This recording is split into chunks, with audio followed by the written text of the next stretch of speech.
to glory. Siguro, wala mo ka-experience sana because I'm born with many things and all.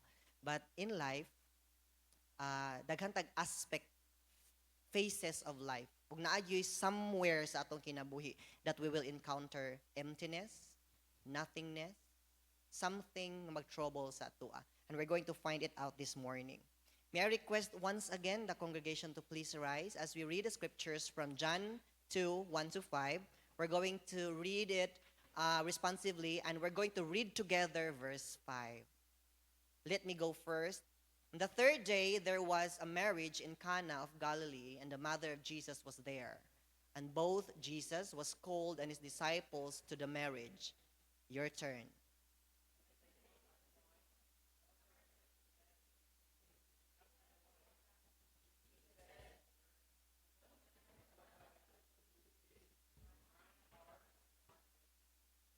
Together, his mother said unto the servants, whatsoever he said unto you, do it. Let us bow down our head. Father God in heaven, we thank you, Lord, for this another opportunity. And I believe in my heart, Lord, this is not an accident that we are all gathered in one place to listen to your word today. Lord, minister to us by the power of your Holy Spirit, and through your word, use your servant, Lord God, to speak, Lord God, the words you intended them to receive today. Lord, cover us with your most precious blood. Let this be beneficial for all of us. In Jesus' name, amen. Okay, so makapanglingkod ng matag usa.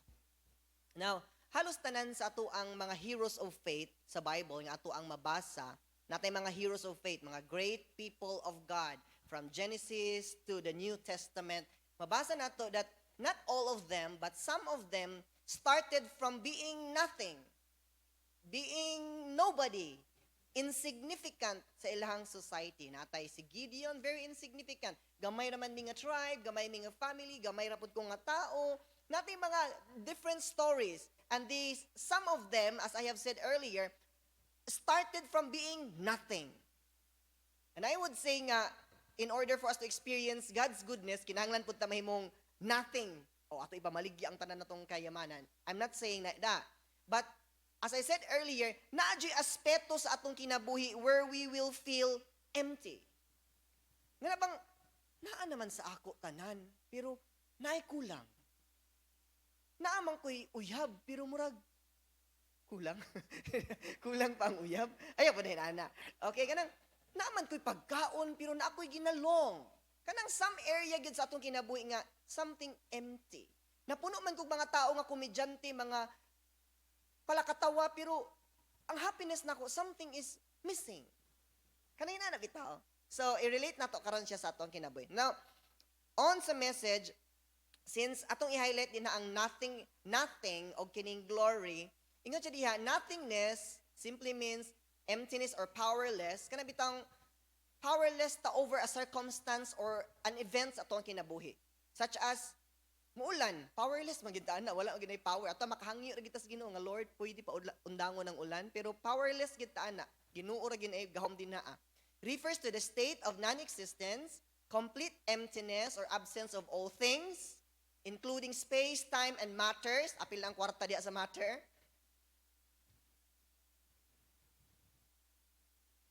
Okay, balik ta sa taas. Okay, so mao definition sa emptiness.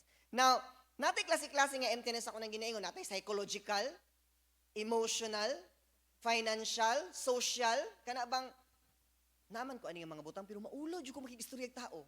So medyo a little bit kulang atong social skills. Kanang, isugban ko, pero pag naanan nga circumstance, di na ako mabalanse ang ako ang pagbati.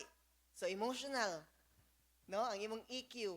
So there is something about this one. So, as I go the message, i-relate na lang ninyo personally og asa kadapit nga ni-feel ka karon og emptiness, powerless og nothingness. Because being empty and being powerless over something is a prompt nga nagkinahanglan ta Ginoo. Kay kung ang tanan bitaw areas ato ang kinabuhi, tanan dimensions atong kinabuhi kanang okay kaayo, di na jud ta makit-andri sa simbahan.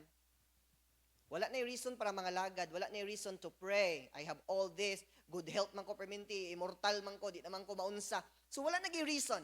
Mao nang gi-allow ni Lord that at certain aspects atong kinabuhi, there will be a time nga mo experience tag total drain, emptiness, nothingness, in order for us to seek Him because we believers are built to be independently dependent to God.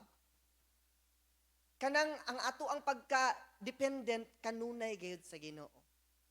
Di ba maka-remember ta kanang nakoy na ila-ila sa gym ingon siya nga.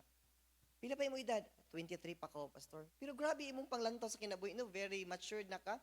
Tungod sa kalisod, pastor, murag sayo ko napukaw sa realidad sa kinabuhi nga ang kinabuhi dili di ay siya happy-happy lang permanente. Naadaig yoy realidad. Dili siya Korean novela, dili siya fantasy realidad sa kinabuhi. You see, kining mga kalisdanan sa kinabuhi would eventually lead us to God. And it is a blessing kung atong tanawon.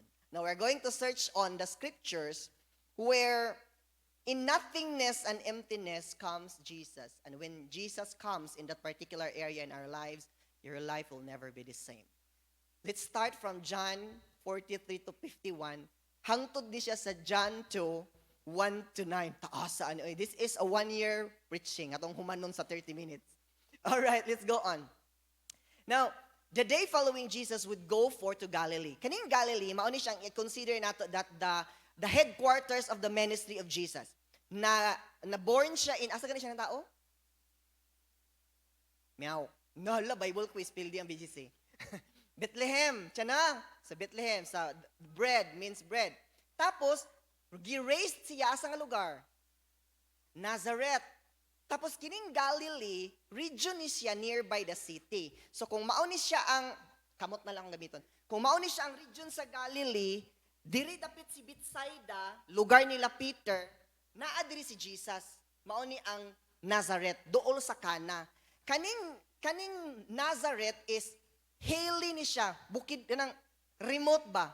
Taga-bukid. So, kung gikan kag Nazareth, taga-bukid na. Anak ba? Sa ato sa atong pinulungan. Pero pag gikan kag Galilee, social ni, kay taga-syudad ni. Ana, kay ang Galilee is the center of civilization that time. Tungod kay dool man lagi siya sa kanang Tiberias Lake or Lake of Galilee. Dagat siya nga na lake siya, no? So, padulong siya dito. Sa ministry ni Jesus, nakafocus siya sa Galilee. It is the headquarters of Jesus' ministry. Now, ato siya dito, and he found Philip, Salvador, Philip the disciples. Kita niya si Philip and said unto him, follow me. And Philip was of Bethsaida, the city of Andrew and Peter. 44.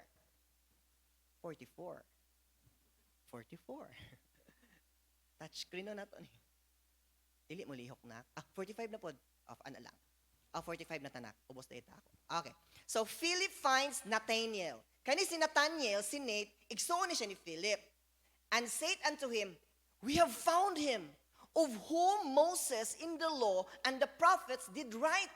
So kung ato bitaw ning ibutang siya, these people been studying the writings from the Old Testament, the writing of prophets, the chronicles of the kings, and all of those things. Gibasa na nila og ilag yung gi-figure out asa gyud si Messiah. Asa gyud di karon ni Messiah maanak. That's why, ang excitement ni Philip, na istorya niya siyang igsuon kang Nathanael, Nathanael, nakita na mo. Kanamang, kakuan ta na excited kay ta? Kanabitong natagipangita, unya, wa na sa Gaisano, wa na sa Robinson niya. Tuwara da isa, ZZZ na ito makita. Kanang, hoy, naara da ini, hindi adugay na akong pangitaan ni. Kanang, mga feeling ba? So si Philip, excited kay siya nga, katupang giingo ni Moses nga Misaya, katong gisulat ba sa mga propeta? Nakita na mo. Jesus of Nazareth. So kabalo sila nga, si Jesus of Nazareth, anak manas panday. The next, Nathanael said, ako yung imagine, unsa kay dagway ni Nathanael pag istorya ni Philip, ha? So, atong hatagag kinabuhi. Singon siya, so habang ga-istorya si Philip sa iya, ha, ang dagway ni Nathanael, can there be anything good come out of Nazareth? Naadi ay maayong butang gikan ang Nazareth. Because ang background sa Nazareth adtong mga panahon na is dili nindot ang reputation. Kumbaga pag diha ganing nagikan automatic X na. Ana ba? So nakita na to, of all the places in the world, si Jesus gipanganak sa ganghaan. Sa pasungan nga, nothing. Di ba? Gipanganak siya from Joseph Carpenter, dili professional.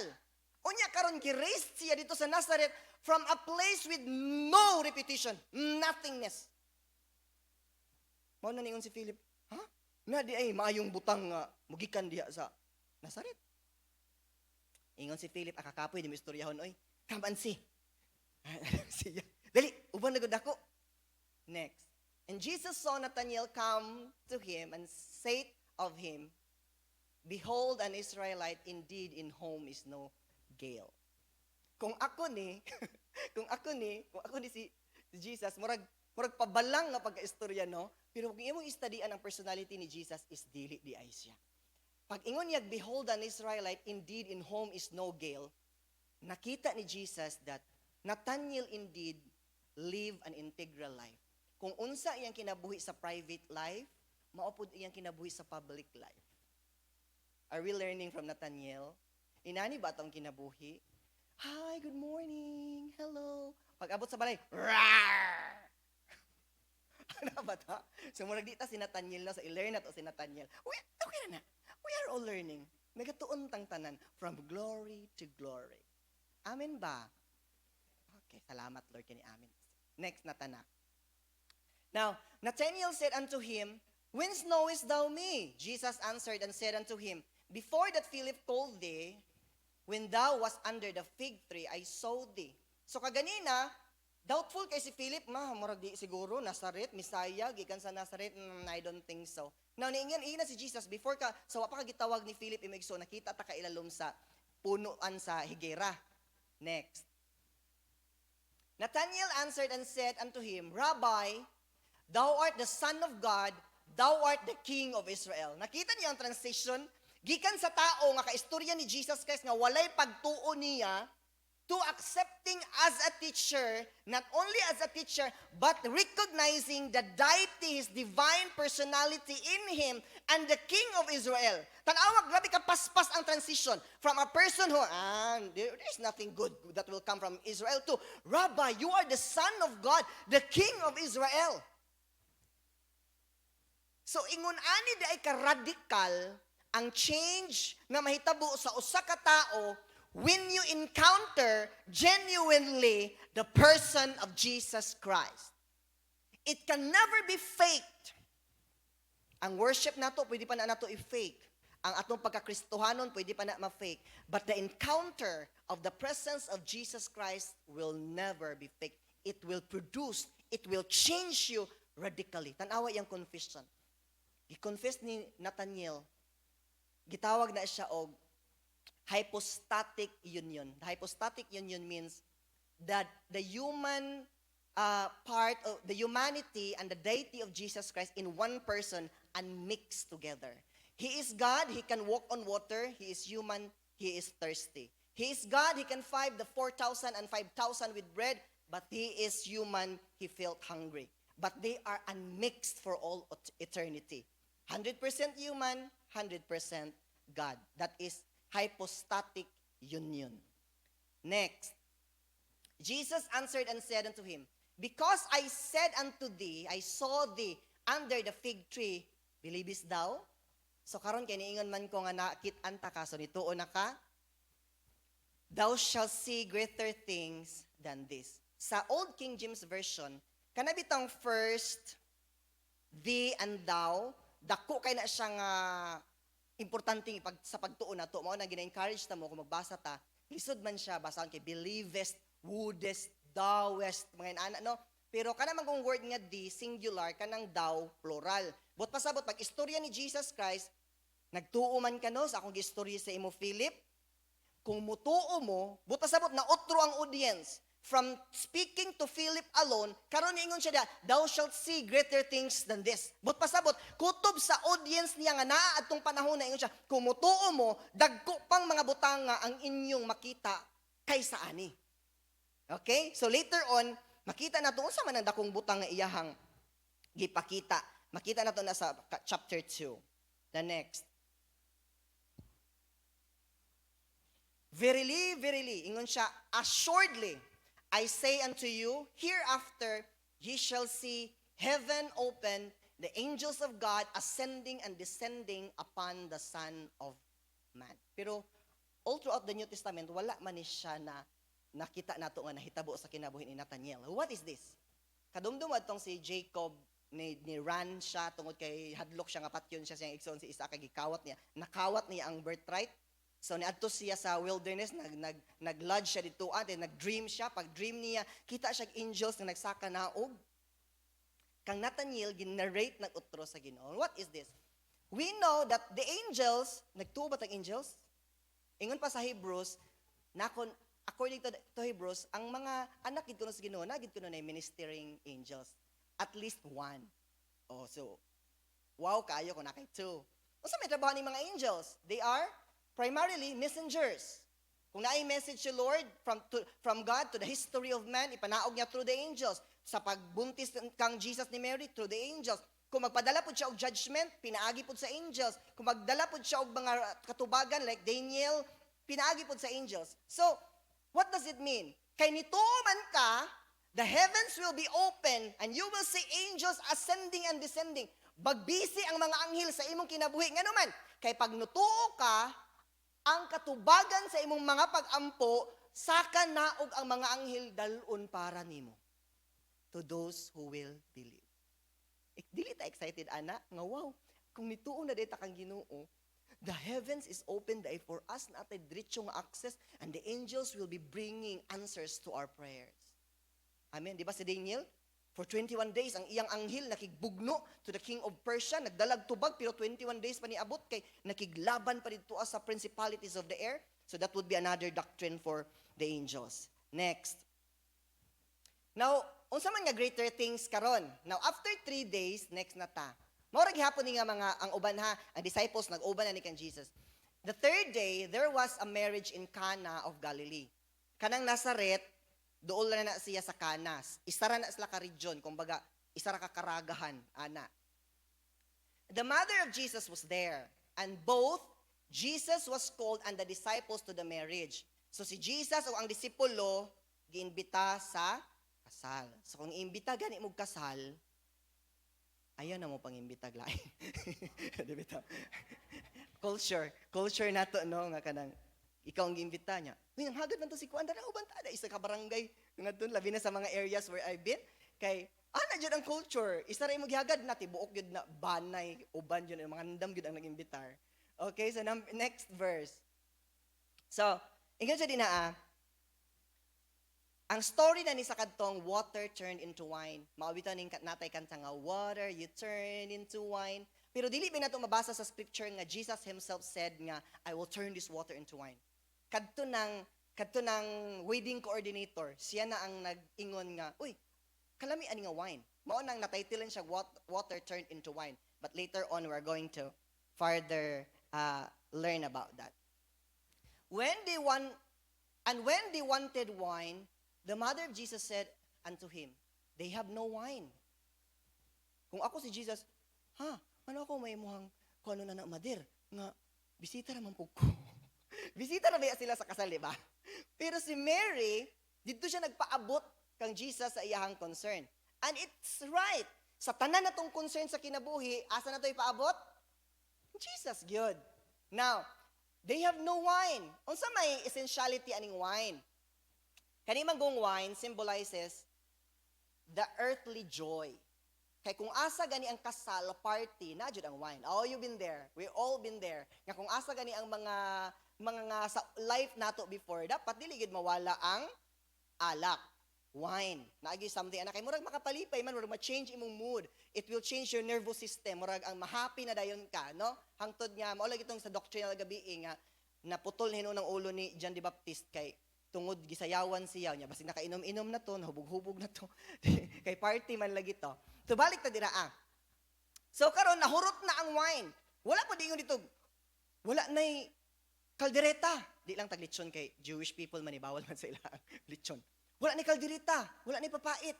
Ang concern gid nila wala ni wine because kung wadto ka celebration nga walay wine, ay very irresponsible ang host kay dapat ang wine mag-overflow gyud na siya pag naay mga party. Ana no? Oh. They have no wine.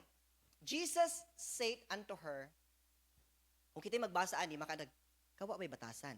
Pero ato lang sang sabton. Woman, what have I to do with thee? Mine hour is not yet come. Now, sa unang panahon manggod, so wa pa na-discover ang word nga ma'am, morning ma'am, kanang woman is the most polite address that you can give to a lady. So sabto nato na ha, mama na niya, pero wala niya gitawag nga mother, wait for your turn. Wala siya niingon. Gi-address niya og woman. Mura ba example, sa ako wife, ka Pastora Rose, I cannot address her nga moingkod riya, I will request, honey, mahal, mama, to pray. Dili na pwede, kaya naman tadi sa public setting. So you need to address something, kana bang social fitting, o kana bang something formal. So you will address, I will request Pastora Rose or Sister Rose. You will not say, akong asawa nga si mahal. Informal. So pag-address ni Jesus Christ ana nga woman, it is the highest respect a person can give to a lady on that particular time, period of time.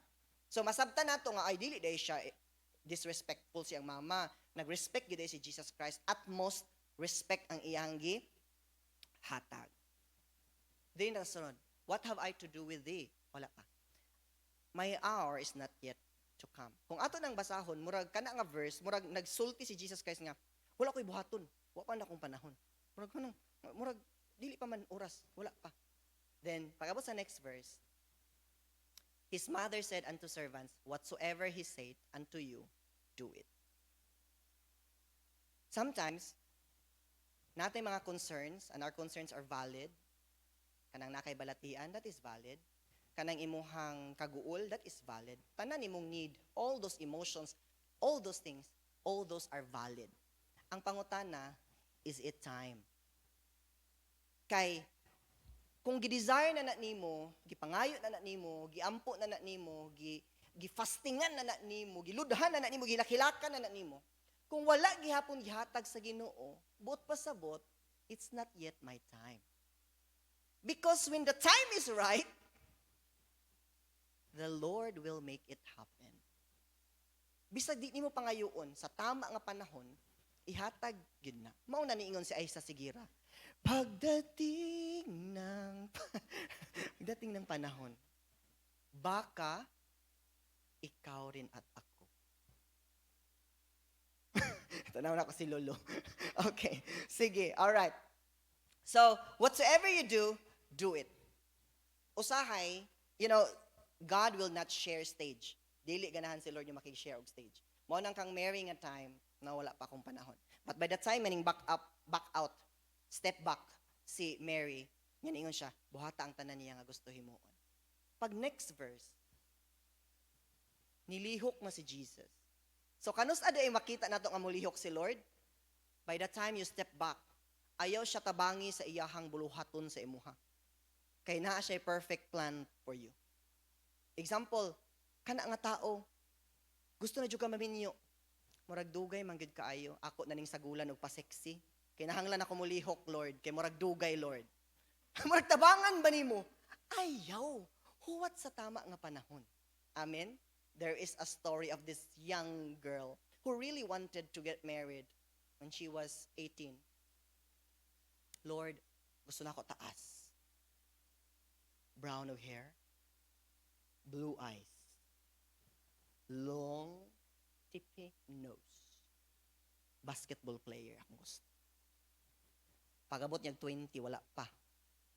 Lord, bahalag di basketball player, basta kay taas. Bahalag di na lang brown og hair, basta kay nindot og ilong. Pag-abot ng 30, wala pa man gihapon, uy. Lord, bahala na lang og dili kayo taas. Basta kay taas gihapon og ilong. Kay ato ang mga kaliwatan. Ana no. Agoy na abot na siya og 60. Mauna. Pag abot niya 60, ingon siya, Lord, kahit sino, basta mainit at humihinga pa. Dili pa ta maabot sa ingon ana, no? Kay plus time magid sa Ginoo ang atong kinabuhi, no? So, ayaw ka stress sa imong edad. Si Sarah gani nanganak pa to 80, 90 na edad. Moabot pa ko anak pas. Dili na pod. Kaya ato ang lifespan is 70 na lang ra bagyod, no? Grasya na makaabot og 80. So balik na ta dito. So karon naay 6 water pots of stone after the manner of purifying. So dapat stone dili siya kahoy kay ang kahoy manggod mo change ang chemical composition sa ibutang nimo nga element sulod. So stone kay dili gid siya ma-change.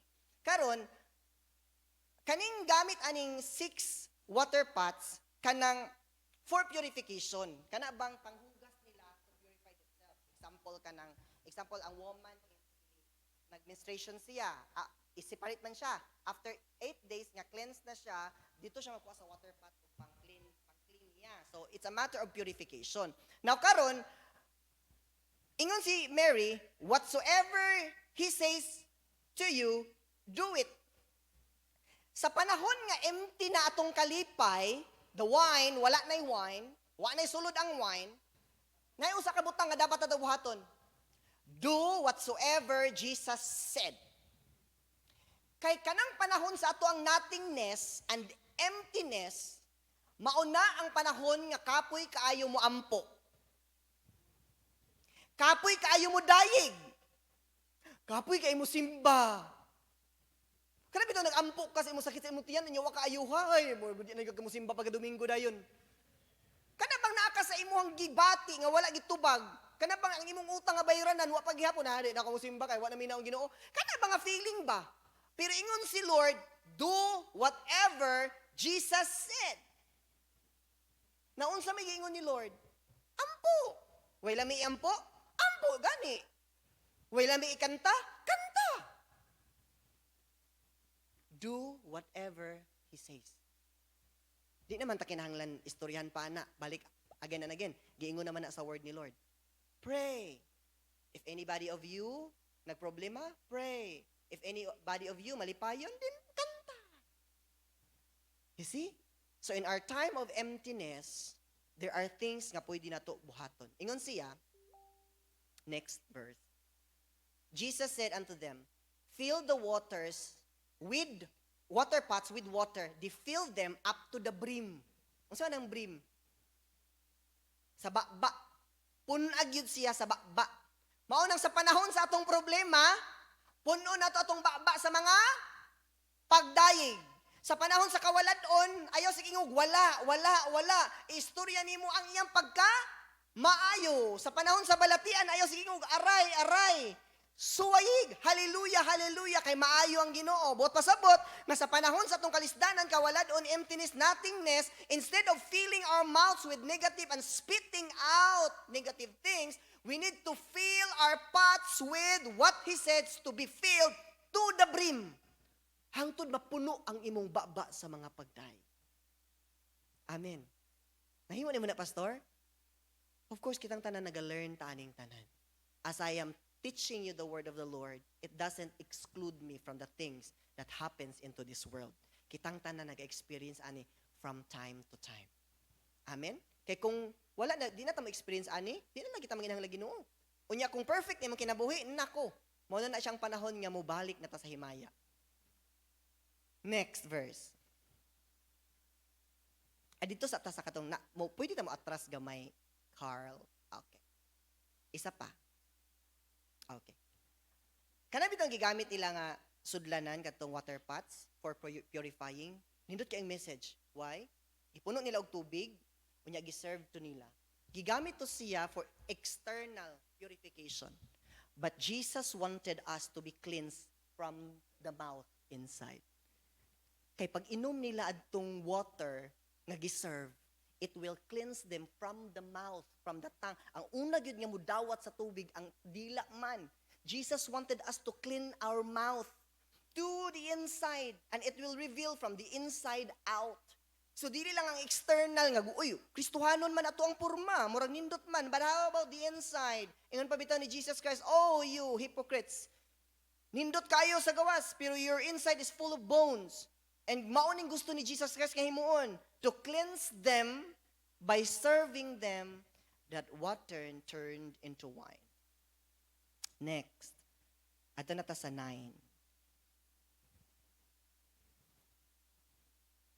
Aw 8 pa day pasaylo. And said unto them, draw out now and bear unto the governor of the feast. Governor, kung sa atong panahon karon, wedding coordinator.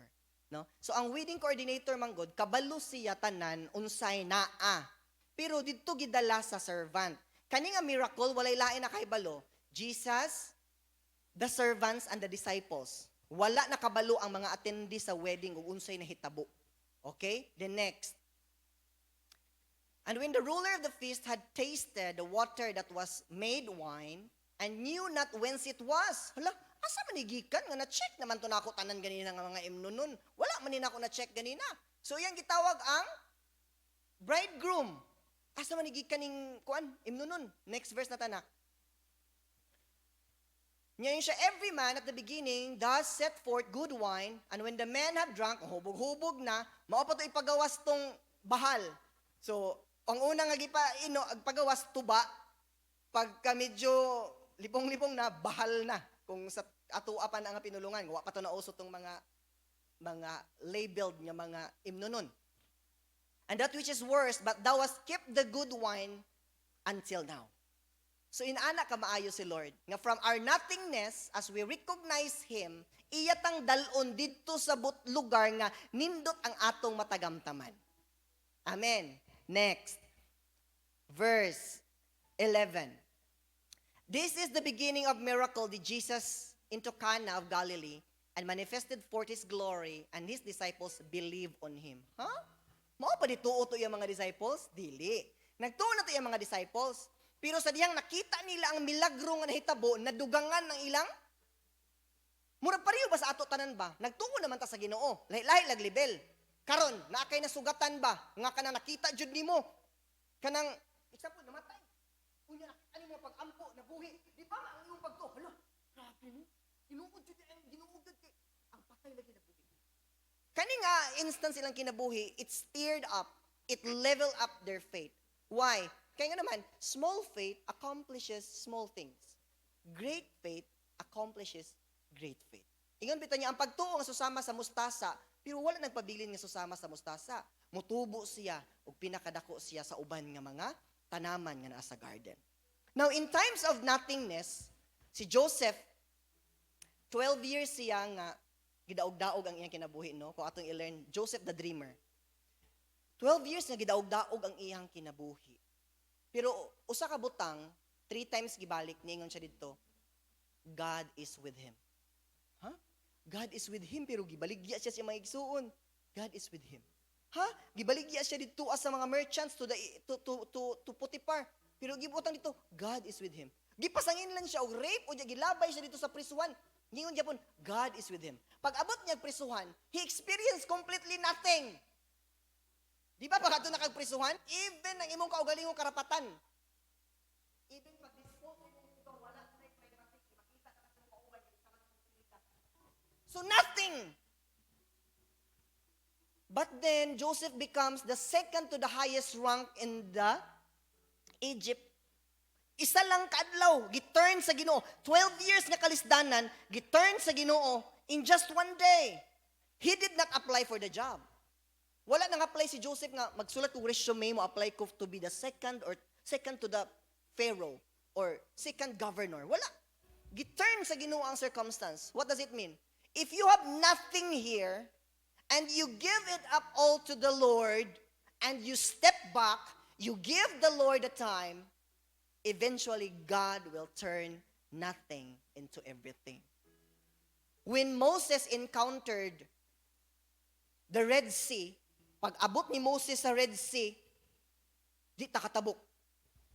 Bukid, naapoy mga Egyptian nagukod. Wala na'y paingnan ang mga tao. Pwede man sa manaka o bukid, pero kay naay mga bata, ang mga tiguang, luoy kay itong mga gipang arthritis. They stayed. Wala na tayo mahimo, wala na. But by the time nag-recognize nila nga wala na, and they look up on the Lord, and the Lord said, Moses, be still and watch the salvation of the Lord. From our nothingness again, but if we surrender it all to the Lord, God will turn every event for your favor, even the things you did not ask He will satisfy your mouth with goodness and brings you things you never ask because you deserve. You are His children. Amen. Shall we bow down our head and let us pray? Father, Ikaw radyo nakakita, Lord, sa situation sa matag usa karon. Maybe na ay mga emotional emptiness, naaman siguro ang bana o asawa, but naay kakulangon, naaman ang mga ginikanan o anak, pero naay something emptiness in us. Siguro ang mga business, Lord God, nag-start pa karon and struggling. Siguro naga-seek og employment or legibility. Kanang experience mi, Lord God, og kanang musangko mi. And we feel nothing empty. Lord, we are not defeated. And that is not the destiny that you designed for us. We will cling to your promise that you said, I have plans for you to prosper you, not to give you harm. Kaning tanan, Lord, nga among giagian karon, pain, even sicknesses, even the doctor would say there is no hope. But Lord, as we surrender it, you are able, Lord God, to bring life even in the desert, Lord. You are able to bring streams of waters in the wilderness. You are able to bring food to the table of the unfortunate. You are the God of many ways, and you are the God of impossibilities. Lord, help us nga sa amo ang sitwasyon karon, we'll be able to step back and allow you to move, Lord God. It doesn't mean that we need to be poor to experience all this, but sa among sitwasyon karon, Lord, help us to learn to entrust to you everything, kay wala man ka natulog. You are always looking on us. You are always seeking what's best for us. Lord, I pray to each and every one who has an ears today, let them hear. To those who have eyes, let them see. And those who have heart, let them receive the faith, Lord. Enlarge our faith. Level up our faith, promote our faith, that we'll be able, Lord God, to see heavens be open, angels ascending and descending. We give you praise and we give you honor. In Jesus' name, amen.